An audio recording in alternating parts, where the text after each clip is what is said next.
নমস্কার, শুভ সন্ধ্যা। আমি মীনাক্ষী চোখ রাখছি মুহূর্তের খবরে। দেশের মোট 512 জন মহিলা সাংসদ এবং বিধায়কদের মধ্যে 143 জনের বিরুদ্ধে রয়েছে ফৌজদারি মামলা। এর মধ্যে 78 জন অর্থাৎ 15% বিরুদ্ধে রয়েছে খুনের মামলা। সর্বশেষ রিপোর্টে প্রকাশ করেছে অ্যাসোসিয়েশন অফ ডেমোক্রেটিক রিফর্মস বা এডিআর। দেশের মোট 512 জন মহিলা সাংসদ এবং বিধায়কের মধ্যে 28% অর্থাৎ 143 জনের বিরুদ্ধে ফৌজদারি মামলা রয়েছে। এর মধ্যে 78 জন অর্থাৎ 15% খুন এবং অপহরণের মতো গুরুতর অভিযোগে অভিযুক্ত বলে মহিলা সাংসদ এবং বিধায়কদের উপর একটি প্রতিবেদনে প্রকাশ করেছে নির্বাচনী সংস্কার নিয়ে কাজ করা অ্যাসোসিয়েশন অব ডেমোক্রেটিক রিফর্মস বা এডিআর। একই সময়ে 17 জন মহিলা নেত্রী নিজেদের কোটিপতি অর্থাৎ 100 কোটি টাকা বা তার বেশি মূল্যের সম্পদ রয়েছে বলে দাবি করেছেন তাদের নির্বাচনী হলফনামায়। এর মধ্যে লোকসভা থেকে 6 জন, রাজ্যসভা থেকে 3 জন এবং বিধানসভা থেকে 8 জন মহিলা রয়েছেন। 512 জন মহিলা সাংসদ বিধায়কের মোট ঘোষিত সম্পদের পরিমাণ 10,417 কোটি টাকা। গড়ে প্রত্যেকের সম্পদের পরিমাণ 20.34 কোটি টাকা। প্রতিবেদন অনুসারে 71% নারী নেত্রী স্নাতক বা তার চেয়ে বেশি শিক্ষিত। 24% পঞ্চম থেকে দ্বাদশ শ্রেণী পর্যন্ত পড়াশোনা করেছেন এবং ডিপ্লোমা করেছেন 12 জন মহিলা। মহিলা সাংসদ এবং বিধায়কদের মধ্যে 64% এর বয়স 41 থেকে 60 বছরের মধ্যে, 22% এর বয়স 25 থেকে 40 বছরের মধ্যে এবং 14% এর বয়স 61 থেকে 80 বছরের মধ্যে। বিজেপির 217 জন মহিলা সাংসদ বিধায়কদের মধ্যে অর্থাৎ 23% বিরুদ্ধে রয়েছে মামলা, যেখানে 11% বিরুদ্ধে রয়েছে গুরুতর মামলা।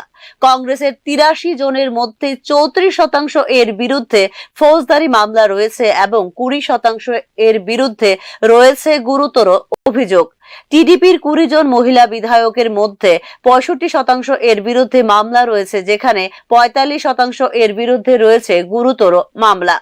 আম আদমি পার্টির 13 জনের মধ্যে 69% এর বিরুদ্ধে ফৌজদারি মামলা নথিভুক্ত রয়েছে, যেখানে 31% এর বিরুদ্ধে নথিভুক্ত রয়েছে গুরুতর অভিযোগের মামলা।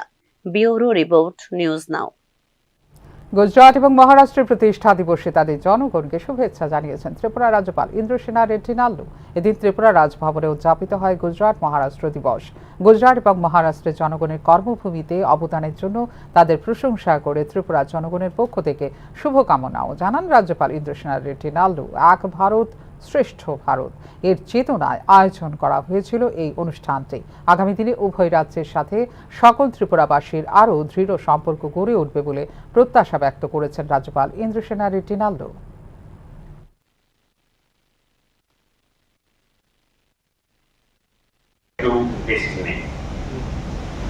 What a beautiful sentiment that captures the essence of India's unity in diversity.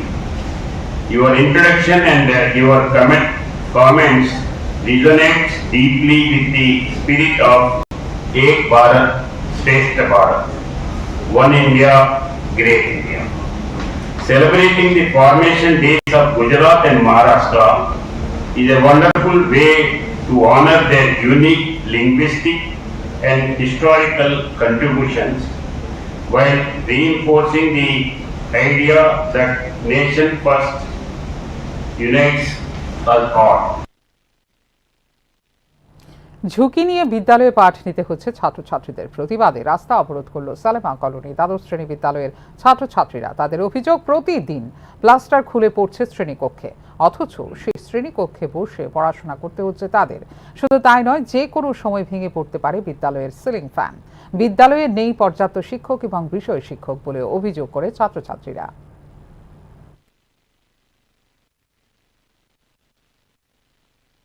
আজকে 12 ক্লাসে এরকম একটা হয়েছে, তারপরে এর আগেও 11 ক্লাস হয়েছে। মানে ছাত্ররা কইছে, ছাত্ররা কইছে 6 তারিখ পরে এমন একটা কোনো কিছু একটা স্টেপ নেওয়া হইব। বাট এটা তো আমরা তো ঝুঁকিপূর্ণ হইতেছে, আমরা লিগে ঝুঁকি হইতেছে। ওখানে যে একটা স্টুডেন্টের কিছু হইতো বা কেউ উপরে পড়তো, তো আমরারই ক্ষতি হইল না। তারপরে দিয়ে সেটা ফ্যানের সমস্যা, ক্লাসের মধ্যে 2টা ফ্যান, বাট 12 ক্লাসে ফ্যান চলেই না করলে চলে, একটা তো একদম লড়ে, এমন লাগে এটা তোমার অক্ষণই ফুরে যাবো। তারপরে দেশরা অনেক সমস্যা হচ্ছে, টিচারের সমস্যা, টিচার আমরা কম, এরপরে দেশের এইচএমও নাই, আমরা সাবজেক্ট টিচারও নাই, স্ট্রিট টিচারও নাই। রাজধানীতে অটো চালাতে দিচ্ছে না ট্রাফিক দপ্তর বলে অভিযোগ করল অনলাইন পরিষেবা দেওয়া অটো চালকরা। শুধুমাত্র পুর নিগম এলাকাভুক্ত অটো চালকরা পাচ্ছেন সুবিধা, অথচ অনলাইনে অটো রেজিস্ট্রেশন করার সময় ছিল না এই ধরনের কোনো বাধ্যকতা বলে জানিয়েছেন অটো চালকরা। তাদের এই সমস্যা সরকার অতি দ্রুত যাতে সমাধান করে তারও আবেদন জানিয়েছেন সংশ্লিষ্ট অটো চালকরা। এ নিয়ে রামনগর বাণী বিদ্যাপীঠ স্কুল সংলগ্ন কার্যালয়ের সামনে বিক্ষোভ ও প্রদর্শন করেন অটো চালকরা।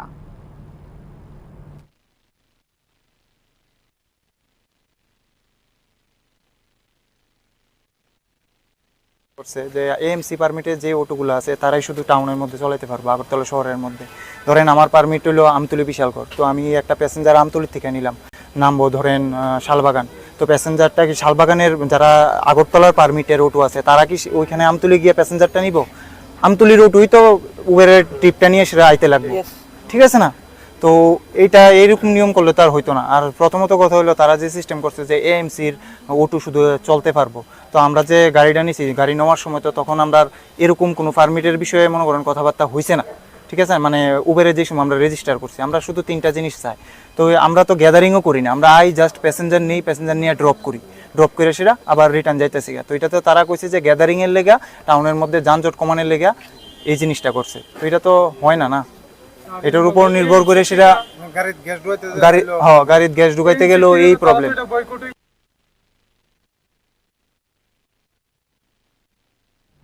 এখনকার মতো এই মুহূর্তে সংবাদ এই পর্যন্ত। অন্যান্য আপডেটস দেখার জন্য অবশ্যই নজর রাখতে হবে নিউজ নাও পর্দায়। নমস্কার।